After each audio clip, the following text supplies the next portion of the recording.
Assalamualaikum warahmatullahi wabarakatuh. Apa kabar anak-anak? Semoga kalian sehat selalu ya. Hari ini kita akan belajar bahasa Indonesia. Kita masuk ke tema C. KD-nya 3.2 menggali isi teks penjelasan atau eksplanasi ilmiah yang didengar dan dibaca. Jadi kita akan belajar tentang teks eksplanasi ya.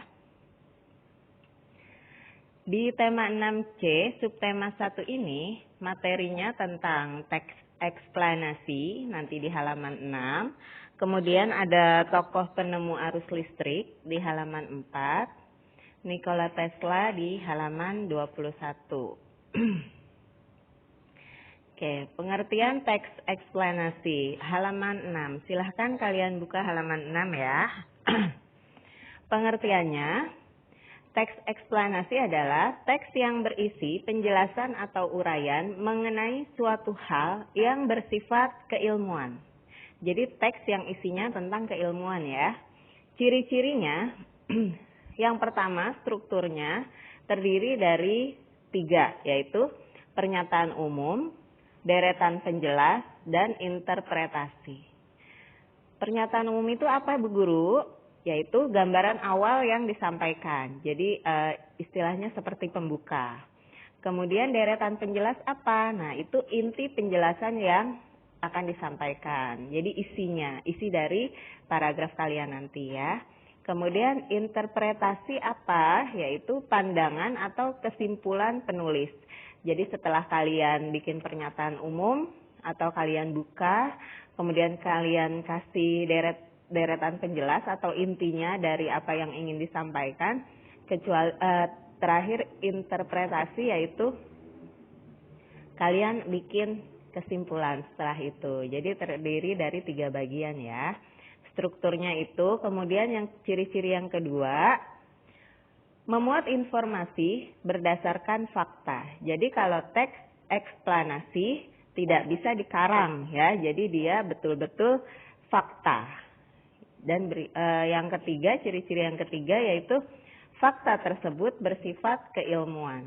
Jadi misalnya sains, tentang sains itu ya, bersifat keilmuan. Oke, lanjut. Sekarang kita ke tokoh penemu arus listrik di halaman 4. Kita di buku Bahasa Indonesia tema 6C ini, Bahasa Indonesianya tentang teks eksplanasi. Maka kita akan banyak membicarakan tentang tokoh-tokoh penemu ya. Ini fakta, bukan khayalan ya, bukan cerita. Jadi ini fakta. Yang pertama yaitu Michael Faraday. Michael Faraday ini jadi dia lahir di Inggris pada tanggal 22 September 1791 di Newington Butts, Inggris ya. Kemudian julukannya dia yaitu Bapak Listrik. Mengapa? Karena dia itu mempelajari berbagai bidang ilmu pengetahuan termasuk elektromagnet dan elektrokimia.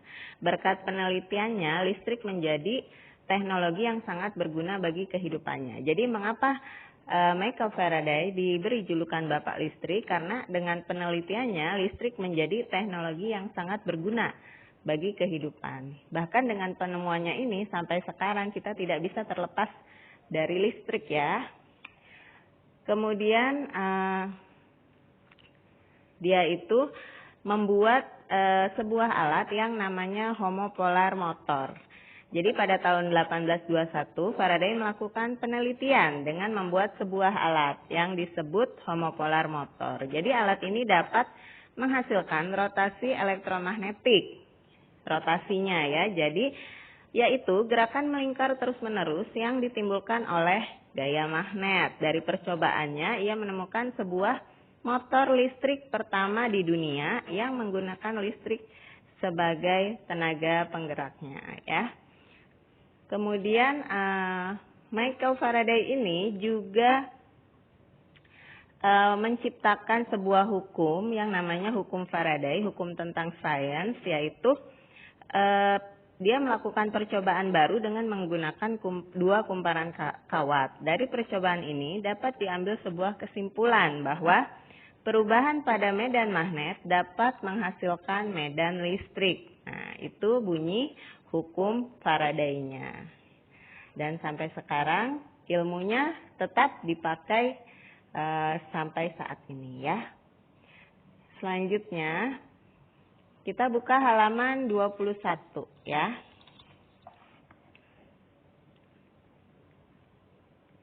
Halaman 21 ada Nikola Tesla. Siapakah Nikola Tesla ini? Dia itu lahir di Smiljan, Kroasia pada tanggal 10 Juli 1856. Nah, kemudian sosok Nikola Tesla itu apa ya? Nah, dia itu adalah seorang penemu, fisikawan, teknisi mekanika, dan teknisi listrik Amerika Serikat. Banyak sekali ya dia sosoknya itu. Kemudian peranan Nikola Tesla dalam perkembangan listrik yaitu dia adalah perintis elektromekanik tanpa kabel dan daya listrik. Ya, ini dia perintisnya. Kemudian bidang keahliannya apa? Untuk Tesla ini memiliki pengalaman di telepon dan teknik elektro. Kemudian hasil penelitian yang bermanfaat bagi manusia yaitu jadi Tesla ini dalam laboratoriumnya Tesla mematenkan AC motor induksi dan transformator. Karya-karya Tesla sangat berperan dalam pembangunan energi listrik sebagai energi yang utama bagi manusia. Karya Tesla juga berperan dalam transformasi dan distribusi energi listrik pada tegangan tinggi. Jadi dia yang bermanfaat bagi manusia sampai sekarang yaitu dia berperan dalam transformasi dan distribusi energi listrik pada tegangan tinggi ya. Oke, lanjut. Halaman 23. Kita ke Thomas Alva Edison. Dia adalah penemu lampu pijar ya. Oke, Thomas Alva Edison. Kelahirannya dia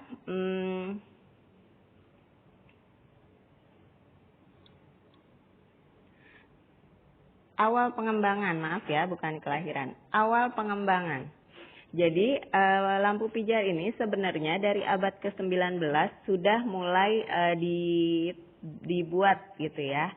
Sudah mulai ditemukan tapi belum berbentuk lampu pijar. Jadi pertama pada abad ke-19 pertama ditemukan dulu tumpukan Volta oleh Alessandro Volta. Kemudian pada 1802 ini tahap yang kedua, ada yang namanya Sir Humphrey Davy menunjukkan bahwa arus listrik dapat memanaskan seuntai logam tipis hingga menyala putih. Nah, awalnya nih jadi katanya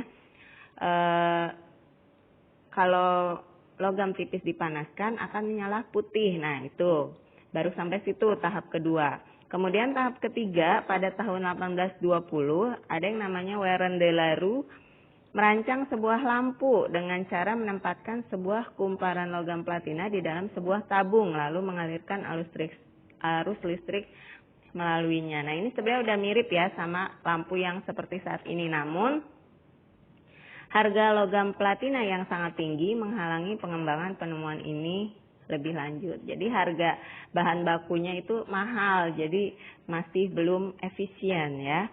Kemudian yang keempat, pada tahun 1877, Thomas Alva Edison ikut serta dalam usaha merancang lampu pijar. Akhirnya, jadi dia yang pertama logam platinanya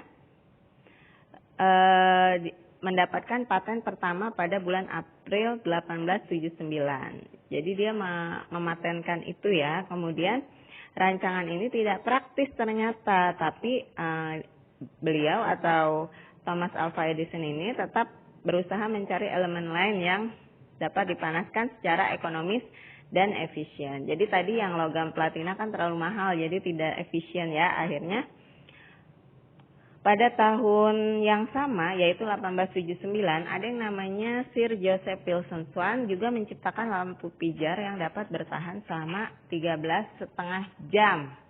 Nah, namun saat itu putus dalam waktu yang singkat. Jadi lampunya itu setelah 13,5 jam itu putus, jadi tidak efisien juga. Nah, akhirnya Thomas Alva Edison kembali mencoba menggunakan untaian karbon yang ditempatkan dalam bola lampu hampa udara. Nah, jadi akhirnya pada tanggal 21 Oktober 1879 lahirlah lampu pijar listrik pertama yang mampu menyala selama 40 jam. Nah, ini ya, jadi kelahiran lampu pijar pertama yaitu tanggal 21 Oktober 1879. Oke, selanjutnya sejarah penemuan roda halaman 33. Nah, ini pertemuan roda pertama kali ya. Jadi penemu roda itu adalah yang pertama itu adalah bangsa Elam ya, yang hidup di Mesopotamia atau lembah Tigris Yufrat. Kenapa? Karena patung-patung yang mereka ciptakan merupakan penggambaran tertua bagi roda. Di sini ada gambarnya ya. Gambar kereta perang Mesir sebagai bukti adanya roda pada zaman kerajaan Mesir. Tapi zaman dulu sudah ada roda di abad itu, namun rodanya masih berbentuk kayu ya. Kemudian ide penciptaannya bagaimana? Ide penciptaan roda itu berasal dari roll-roll kayu yang ditaruh di bawah papan tempat beban guna memudahkannya bergerak. Jadi saat itu mereka sudah berpikir kalau pakai roda pekerjaan mereka akan lebih mudah atau mereka bisa membawa sesuatu dengan mudah dengan pakai roda. Nah, terus bagaimana perkembangan selanjutnya? Akhirnya dua roda yang dihubungkan dengan sebuah poros itu besi ya, antara roda satu dengan roda berikutnya, antara roda 1 dan 2, tapi waktu itu porosnya juga masih kayu. Membuat roda yang dihubungkan dengan sebuah poros menjadi satu sehingga roda-roda tersebut dipaksa bergerak dengan kecepatan sama.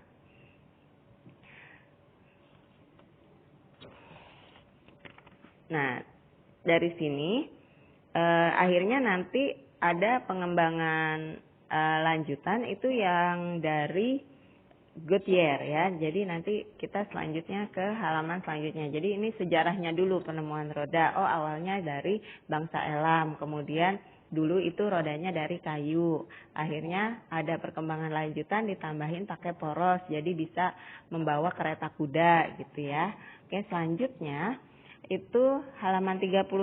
Nah, ini Charles Goodyear halaman 35.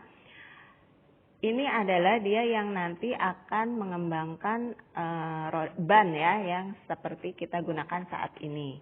Kalian pasti pernah melihat merek Goodyear di setiap ban. Nah, ini penemunya ya. Goodyear itu bukan saja merek, tapi dia itu nama penemunya ya. Jadi Charles Goodyear ini lahirnya di New Haven tanggal 29 Desember 1800. Nah, dia ini orang yang pertama kali menemukan cara vulkanisasi karet. Nah, vulkanisasi karet itu apa sih? Vulkanisasi karet itu proses pencampuran belerang dan karet dalam kondisi suhu tertentu sehingga menghasilkan karet yang lebih keras teksturnya ya. Jadi dia nih yang pertama menemukan vulkanisasi karet. Nah, selanjutnya ada John Boyd Dunlop halaman 36. Sama, kalian juga pasti sering melihat merek ban namanya Dunlop ya. Nah, itu juga sama, ini penemunya. Kalau tadi yang Goodyear itu dia menemukan vulkanisasi karetnya. Nah, kalau John Boyd Dunlop, kita lihat, dia kelahirannya 5 Februari 1840. Jadi asal mulanya dia itu menciptakan ban angin ya. Jadi kalau Goodyear itu ban luarnya. Nah, ini kalau Dunlop ini menciptakan ban dalamnya, ya, ban anginnya. Jadi asal mulanya itu ketika John pertama kali mendesain roda untuk sepeda putranya. Sepeda itu sengaja dirancang untuk mengurangi guncangan ketika dikendarai di jalan yang kasar yang menyebabkan sakit kepala. John berusaha dengan keras menjawab keluhan anaknya yang merasa kurang nyaman dengan sepeda 3 rodanya. Pada tahun 1887, John Boyne Dunlop berhasil mendesain dan mengembangkan ban yang berisi angin pertama untuk sepeda roda 3-nya. Ya, jadi akhirnya dia bikinin, tadinya awalnya dia hanya untuk bikinin roda untuk sepeda anaknya, tapi akhirnya dia malah membangun pabrik pertama yaitu Dunlop Tires di Dublin, Irlandia. Kemudian dibangun untuk membuat ban dalam, ya. Oke, selanjutnya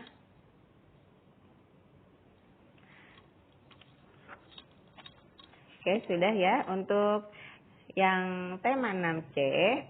Jadi ada beberapa penemu yang tadi disampaikan, silahkan kalian pahami. Nanti ada pertanyaannya di Google Form ya, melalui Google Classroom. Oke, sekian, mudah-mudahan paparan dari teks eksplanasi ini bermanfaat untuk kalian supaya kalian lebih tahu, ilmu kalian lebih nambah siapa saja penemu-penemu yang terkenal. Oke, sampai sini.